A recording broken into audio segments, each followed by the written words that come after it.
Hey y'all, it's Ryan from Swamp Talk, where we talk about everything Magic the Gathering with Final Fantasy about to be released here on June 13th. We thought, hey, let's take a moment. Let's talk about some of these Commander precons that you're wanting to spend $130 on, because if you didn't pre order it, guess that's what you're spending now, if you're going to get it at all. But some of them are kind of bonkers, and I kind of want to roll through them. What about you, T? Absolutely. So it's honestly, these lists are crazy. Welcome to bracket two, y'all. Stronger and stronger. So let's move right on to it. Peel back some layers. The first deck we're going to talk about is going to be Revival Trance. It's a Mardu deck, reanimation, self mill. Honestly, make the entire table hate you. Two commanders, Terra, Herald of Hope, Celeste Rune Knight. Both are incredible. They're going to put stuff in the yard, bring stuff back, be aggravating as hell.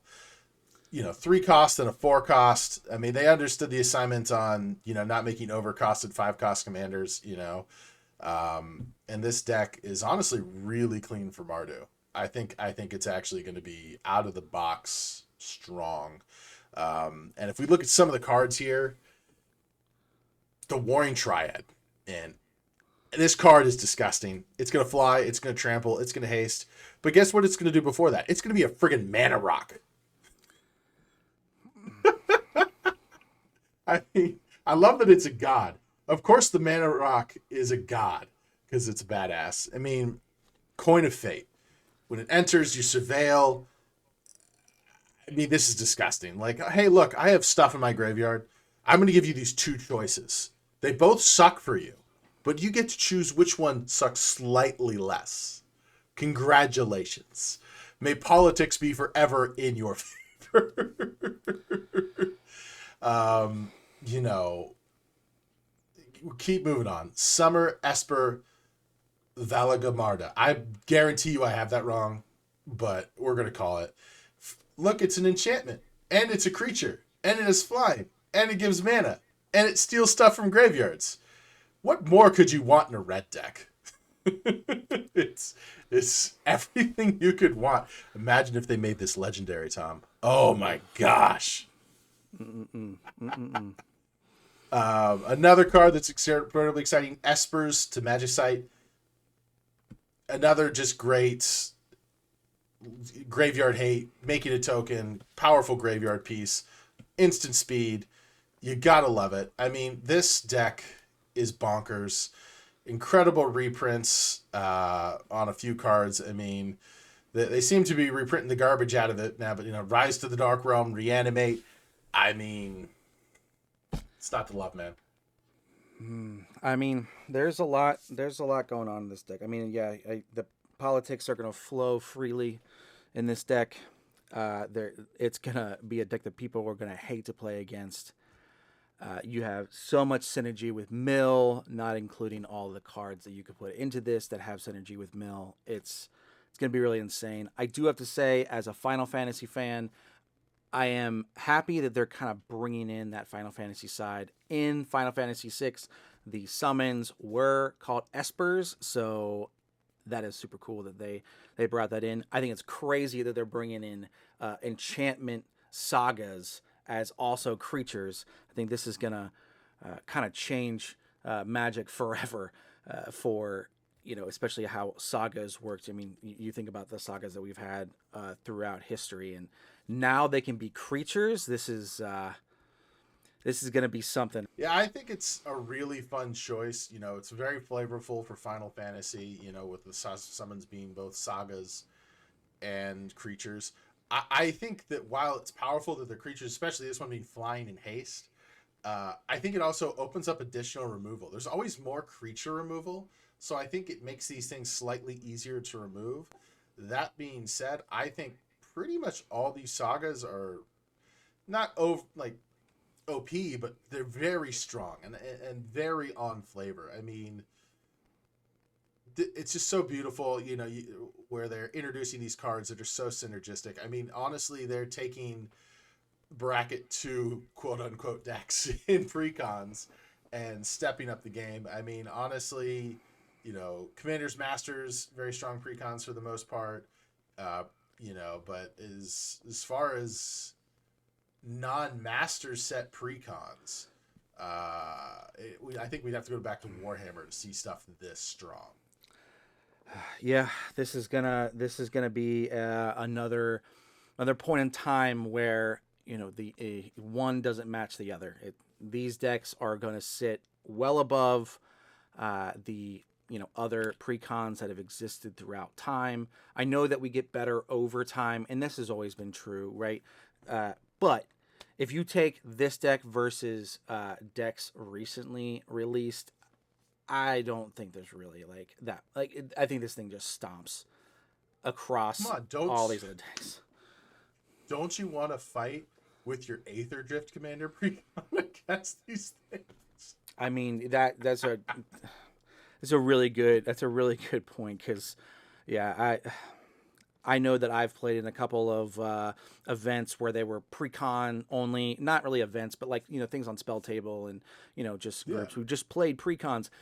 And oh man, this is going to be one of those that is just going to be, you bring this out and people are going to say, never mind. Like, we don't need to play pre-con only. Yeah, it's funny that in 2 years we'll be like, oh, this is garbage, but in the moment here now, most of these decks I'm looking at them and kind of lined up.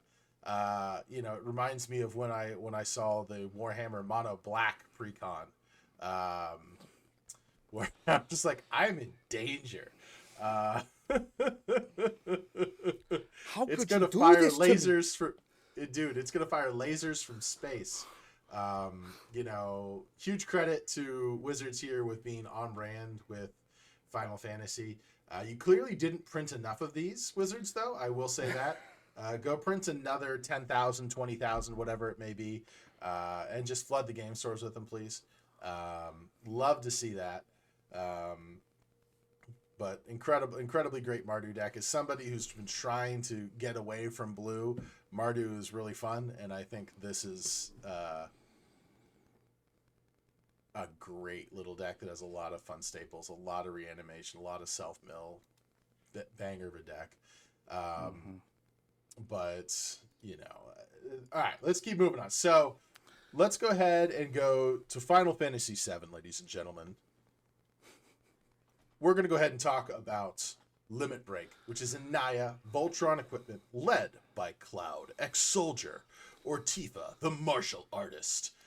Honestly, these commanders excite me regardless of the deck. Cloud was one of my... No. My favorite character from any Final Fantasy. And I know I'm not the only one who thinks that. And honestly, I love that this is going to be a great little equipment piece that, Power 7. It's going to be fun.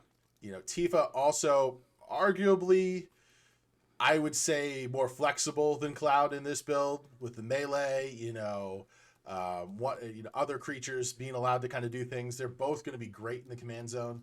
Honestly, I don't have this pre-purchased, but Cloud is probably a card I'm going to try to pick up in as a single. He costs 5. He's gonna do disgusting things, and I love things with haste. Love things with haste. But if we keep looking at this deck, it has two of my favorite creatures from this entire set. Seraph, Fallen Hero. Did you ever want all of your 1/1s to be 7/5s? With wait, hold on. Base power 7/5. Haven't you ever wanted to turn your 1/1 soldiers into base power 7/5? And when you remove this creature, it's just going to eat a mother modified creature and come back to the board. This is so on brand for Sarah. It's so on brand for him. What a dick. You're going to hate this guy. I mean, admittedly, though, this next card we're talking about real quick, Vincent Vengeful Atoner. This is the mono-bred commander of my dreams. A 3/3 with menace. Whenever one or more creatures you control deal combat damage to a player, put a 1/1 on him. Love that. Chaos. Whenever he deals damage to an opponent, deals that much damage to each other opponent if his power is 7 or greater. I can't wait to poke everybody to death with little nonsense 1/1s, 5/5s, whatever little hasty boys, and then kill the entire table with this guy in a single turn. this is going to be fun for me. I can't wait to build this deck. But really quickly, we're going to talk about two of Tom's favorite mechanics in the entire game. With the Ultimate Magic Holy, which is a foretell card that can give indestructible to your permanents. And if you cast it from exile, it can also prevent all damage that would be dealt to you this turn. So Fog, or that, and then your favorite mechanic of all time, Clever Concealment, Convoke, Phase Out. For all of the token players out there, here's your Phase Out mechanic with Convoke, ladies and gentlemen. This is the card my decks have been looking for. You know, I hate to say it, this is a card that I am going to hate seeing, but I'm going to love playing. Oh, God, it has so much utility. What's funny about this deck is that I think that overall, all the decks, this deck is going to have the most, cards that are taken out of it and put into other decks, right? The last 4 cards that you mentioned are all cards that are going to end up in other decks. Like, it's just, if you play white in your color identity, Clever Concealment is going to be played in your deck. Like, that is just it. Like, and if it's not, people are going to ask why. Because it's honestly, so good. It's as somebody who has a token deck that I've been building and curating, and it's probably my favorite deck. My favorite deck is that token deck that I've been working on and messing with for years. And Clever Concealment is going to be one of my favorite additions. Not only because it's a phase out to protect my tokens, but because it has Convoke. And I'm going to give you at least one more white hair, Tom. I also have a token deck, and this thing is going to sit so well inside of my Heir Apparent deck. It's going to be so good. Like, just to kill all the rabbits. I'm just going to start running Scour. But I mean, this deck is going to be really fun to play, very awful to play against. It's going to we're going to see a lot of table flips. We're going to see a lot of bad manners. There's going to be all kinds of things that are happening with this deck. If they followed anything with Final Fantasy, right? Final Fantasy VII is the most played, most loved game that has existed in Final Fantasy. And this deck is probably going to be the most fun to play out of all the decks, and it's going to be the most hated to play against. It's going to be something. You know, I think the fun part about this deck for me, Tom, is I look at Cloud and I'm like, it's 5 mana. That's really balanced. It's expensive paying for a 5-cost commander. And then you look at the color identity, and right there between the red and the white, it's green. Oh, that's green. Man, there's no limitations to your mana. This deck is 5 ramp spells away from being utterly disgusting. I mean, I love that this deck was confident, enough. It's still running the Vandal Blast, in it. So oh look, I'll protect myself as well from all your terrible, terrible artifacts. I mean, I'm still a little surprised that they decided to reprint Darksteel Plate in this deck. A little surprised. I'm not upset by it, but I am surprised. I mean, but why? I mean, because you want indestructible commanders on really, really powerful commanders. Yeah, but it's gonna be fun. But why just? Oh, man, this is like the problem that I see with all this is just this is gonna play against bracket 2 decks, and it's gonna slam. It's gonna do some harm. Well, I think there's plenty of bracket 2 decks that'll do fine on this. It's just not fine in a pre-con conversation. But that's the problem, is that this is going to be a pre-con. This is like a pre-con that people are going to say oh, let's play some pre-con decks. Yeah. Okay. There's truth to that. And there's truth to that. I think it's going to be really great. It's going to get huge kind of swings. I think there's going to be some chances to really kind of, high interaction decks will do okay against it. But man, if you let this deck cook, brother. And don't let it cook. Don't let it cook. When you see Cloud come into play and you have the removal, You Before something remove. is before something is equipped, before combat happens, it should leave the battlefield. And I know I'm the only one out there, but Vincent Vengeful Atoner is going to be the mono red commander of my dreams. I'm gonna aggro the heck out of it. I'm gonna make an aggro red deck that's not goblins, boys. It can exist. I mean, I guess for now, it's for sure can exist. It can. It's gonna be interesting. Again, all these decks are bangers. They're all going to be great, and I think it's appropriate now that we're going to go ahead and move on to Final Fantasy X here. Ladies and gentlemen, have you ever wanted a turn 3 infinite combo in your precon? This may be the deck for you. Counter Blitz, Advance, counters, proliferate, stun, Titus, Yuna. It's going to be great. I can't believe how fun this deck is going to be. Titus, you get to move counters, you get to change things, you get to proliferate, you get to draw cards. Yuna, you get to just do whatever you kind of want. You get mana, you get counters. This is going to be fantastic in Ban. Again, low-cost commanders, 3 and 4, and you're in green. Man, these are some easy turn 2 plays right here, brother. Easy. It's going to be ridiculous. I can't. Oh my gosh. I'm still surprised that Titus wasn't 4 mana. I'm a little surprised by that. It kind of makes me like sick to my stomach a little bit. Like, I think this deck's going to be interesting, and they put in some of my favorite cards of this set. Lulu Stern Guardian is going to be so much fun. It's just a 2/3 human wizard, nothing special, in blue. Whenever opponent attacks, you choose target creature attacking you and put a stun counter on it. Okay, that's pretty good. Get to tap down one creature basically and stun counter. Then you pay 4 mana and you proliferate. What does this deck do? A lot. Proliferate. Did you ever want to put 27 stun counters on an opponent's creature? Because this deck's going to try. And man, I hope it succeeds. And it right in the talk of counters, Maester Seymour. He's just a little guy, 1/3 in green. Beginning combat on your turn, put a number of 1/1 counters equal to the Master Seymour's power on another creature you control. why Doesn't not? seem that crazy, right? Whatever, Why it's not? not that bad.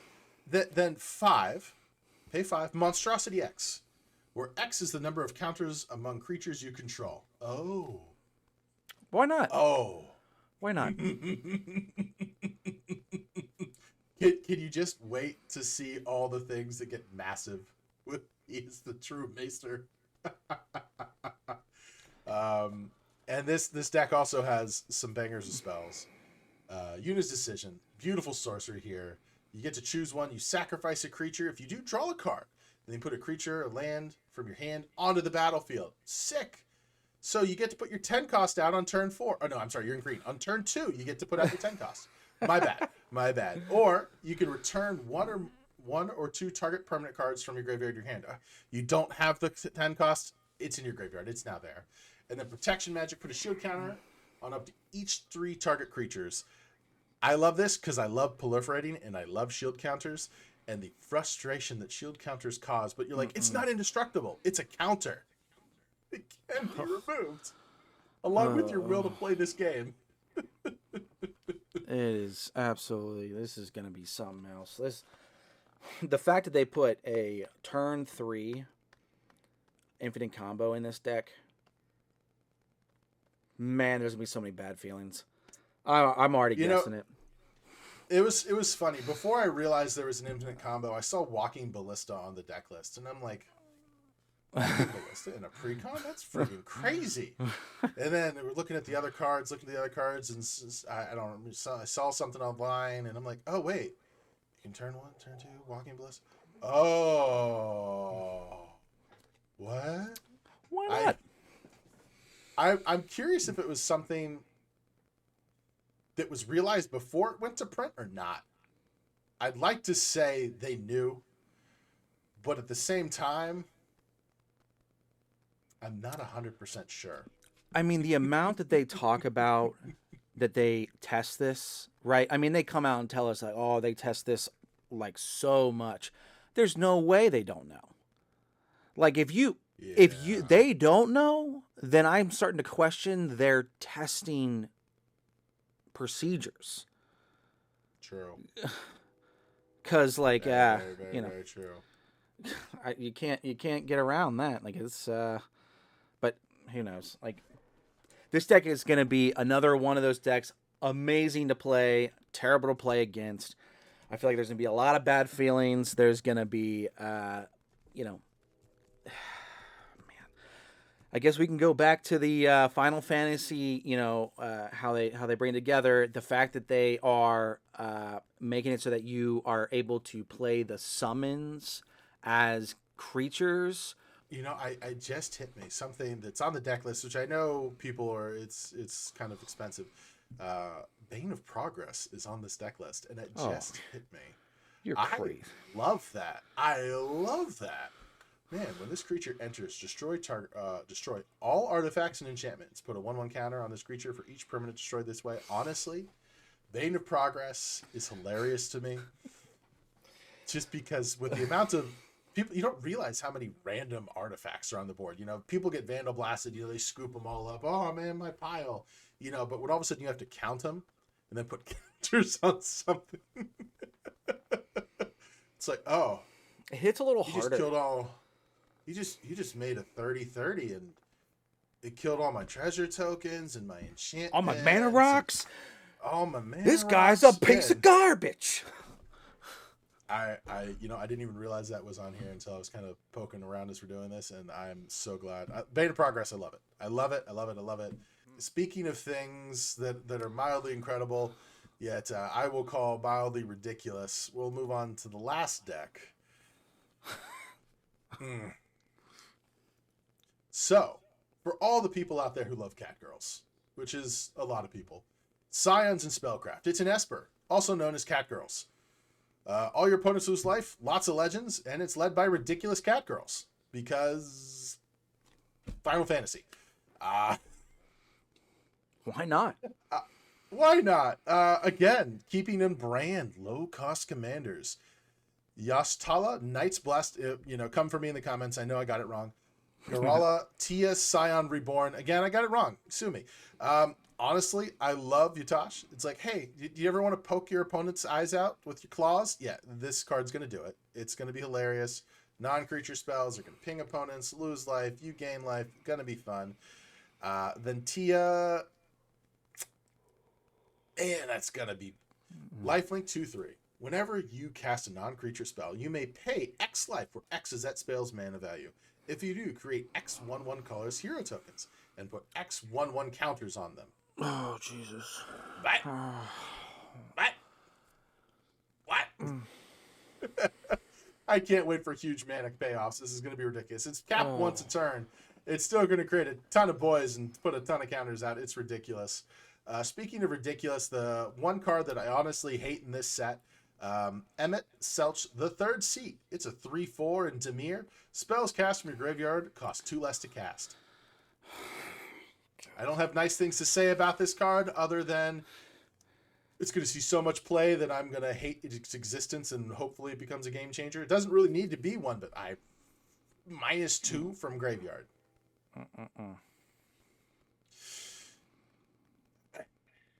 Trying to let it go.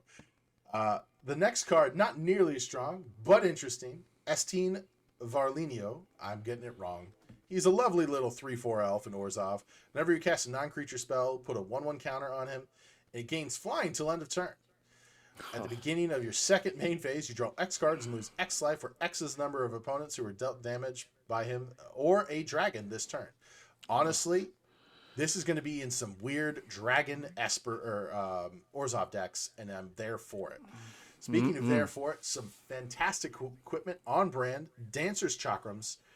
It comes in, creates a little 1/1 boy. The crypt creature gets +2/+2 lifelink, and its other commanders you control get +2/+2 lifelink, and it's a performer. I just love that it's buffing commanders. It's ridiculous. I think it's going to be funny in equipment. Same with Blue Mage Canes. Equipped creature gets +0/+2, is a wizard in addition to its other types, and whenever this creature attacks, exile one target instant or sorcery, your defending player's graveyard. If you do, you may cast it by paying 3. Oh man, so I get to cast whatever's in your graveyard for 3? I just can't wait to cast. So I mean, there's so many good things to steal with Blue Mage Cane in this day and age. Like, and it's when it's attacked, not when it deals damage. Like, Yep. it's gonna be so great. You're gonna come in, you're gonna steal somebody's really fun removal spells. You're gonna steal. I mean, I can't wait for early game for some weird reason. You steal a cultivate, and you're like, I just needed something to steal, and then the next turn, for whatever reason, you steal farewell, or some silly garbage. Honestly, I love this effect because it's on attack, so you do have to attack. You still have to pay 3, then it's mana cost. Man, there's so many good spells to steal. Like, paying 3 doesn't feel bad. Like, Yeah, I mean, this is going to be an interesting deck. This is going to be for not for the new players, right? Like this is the deck that new players are going to kill themselves. This is going to be something. I'm kind of excited for this deck. I think that Final Fantasy 14 was a fine game. I mean, it wasn't my favorite, but it was fine. And I think that this is going to bring a new group of people into Magic, right? I mean, this is basically Kakarot deck, right? I mean, we're gonna get a lot of people who are into that type of thing into the game. I mean, more people, more games, more fun. It's a lot. But I think this is gonna be a deck that's gonna be a little harder to play for the new player. It's you've got a lot of expensive spells that have very unique, like Torrential Gearhawk, Dig Through Time, all things that are really, really good, but want to be used in at specific times. A new player may just play it out when they can, rather than waiting for that time. They're gonna kill themselves, like I said before. I'm gonna pay 10 life. Well, you only had 9, so I guess you're dead. yeah, I think you're totally right there, Tom. It's going to be a little bit harder to pilot than the other decks. I mean, to some extent, a lot of the other decks are play creature, do things. They're very straightforward in comparison, and this is, somewhat combo-y. You really need to do things. I mean, it's fun because it's full of legends. They've included fun thing like Relic of Legends, so you can potentially get more mana out of your mana rocks. And a couple other things. They included a snuff out, which is crazy to me. That's nuts. I love that. I do love snuff out. It's one of the. I mean, you're right. I can't wait for a player to have 4 life and pay 4 life to cast snuff out. It's gonna be hilarious. I mean, I think this is gonna be a really interesting deck, just because there's gonna be moments where it's just not gonna work. You're not gonna quite combo and do your thing. I think this is probably going to be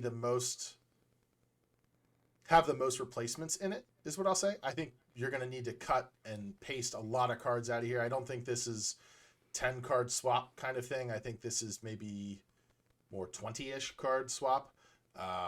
Maybe I'm overthinking it, but I think you really need to put in some new spells, different things, and the thing is trying to go in many. Yeah, the thing is going in many directions, right? It's going in all kind, like you said before. Like you have things that have, payoffs to paying life. You've got things that are doing life gain. You've got things that care about graveyards, but then care about maybe other players' graveyards. There is a lot that's like this thing is trying to do. And you have a real chance of just get into a position where, you've got certain cards, but you need other cards to be able to make this work. But you're getting, sets from other, you're getting cards from the other strategies that are just not helping you right now. It's, there's a real, I think this is, this is probably more than 10 cards. Like you said, it's going to be the hardest to pilot out of all the decks. This is not for I'm going to call it for the faint of heart, right? This is for somebody who really understands their deck. This is kind of crazy. No, it's definitely a tough one. Again, there's a few cards in here which I think are ridiculous. Again, I realize he's technically very balanced, but Emmet, I mean, spells casting from graveyard costing 2 less, um, is very significant. And I know will be an addition to my graveyard surveil deck for sure. He's just good. He's just good. I mean, that's a huge cost reduction. And again, I'm giving it grief, but there's so many. Just the it's just so funny with where this deck tried so hard to just put a bunch of legends in it, and it's I think some of them are great legends, but maybe don't belong in this deck. Again, the reason I mentioned him before is, Esteen. I think this is awesome, especially with dragon synergies. It's white black elf that's trying to draw cards, counters, flying. Mm-hmm. Very interesting card, but I'm not sure how he fits 100% in this deck, given what you're going for. It feels like they're a little lost in the sauce, at times.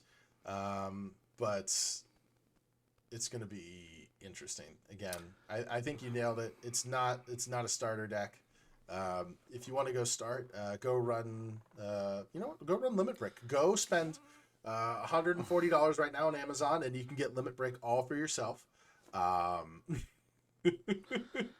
For the Cal, low money. cost of $140. I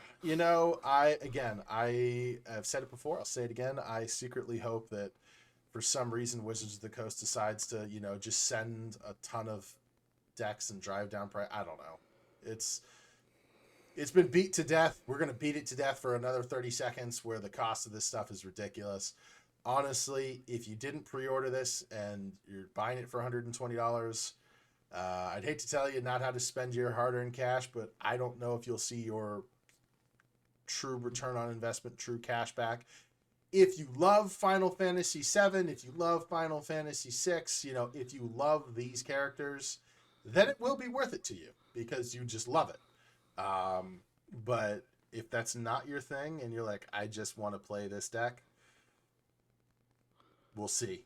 Then again, as it's been said by a lot of people, there's gonna be so much product opened. Like, I mean, this is their best selling set ever and it hasn't even released. The prices might just plummet.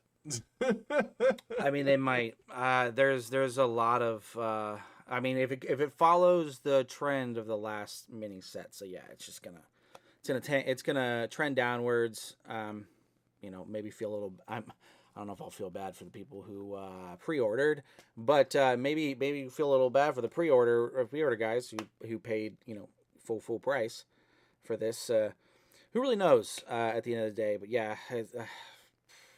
This is one of those things that I think that Magic really needs to kind of focus on, like you said, getting product out there, right? Like, sure, having the exclusivity is great, and yeah, you get your money really fast, and there's this sense of, missing out that plays into it. But I mean, overall, more people are gonna buy the product. Like, why not make more money? Like, I don't understand, but maybe we'll have to see when it gets released, right? How much new product is created over the coming months. What do the prices look like? Because if they stay up at $140, I mean, you might actually want to just look at trying to construct these decks card by card. It might actually be cheaper. I bet you some of these would be cheaper card by card shortly after release. I bet you it will be. I mean, I think my one takeaway here before we close out is I hope that they look at this because I expect there's going to be a run on the Marvel set at the end of the year, very, very similar to this. And I'm hoping Wizards responds accordingly and ships. So, I mean, just honestly, just tell Jimmy down in the printers to start printing and don't stop until somebody tells him. Like, it's just leave it on 24/7, 365. If you have extra product, you have extra product. Guess what? you won't. It will get sold, I promise you. We're all degenerate gamblers here, and I mean, I imagine that the Marvel fan base inside of Magic the Gathering is pretty significant. I haven't taken a poll, but I'd say that probably at least 70% of the player base like Marvel, at least At least. on some level. So, We'll find but out. yeah, so I just to close out, y'all. I just want to say, sorry we haven't posted in a little bit. Life was Crazy. challenging. Yeah, it was crazy and challenging, and man, trying to do this and maintain lives and full-time jobs is tough. But if you made it this far and you haven't liked and subscribed, come on, hit the button, hit it, Come on. hit the button, and thank you for watching. We're out. We're out.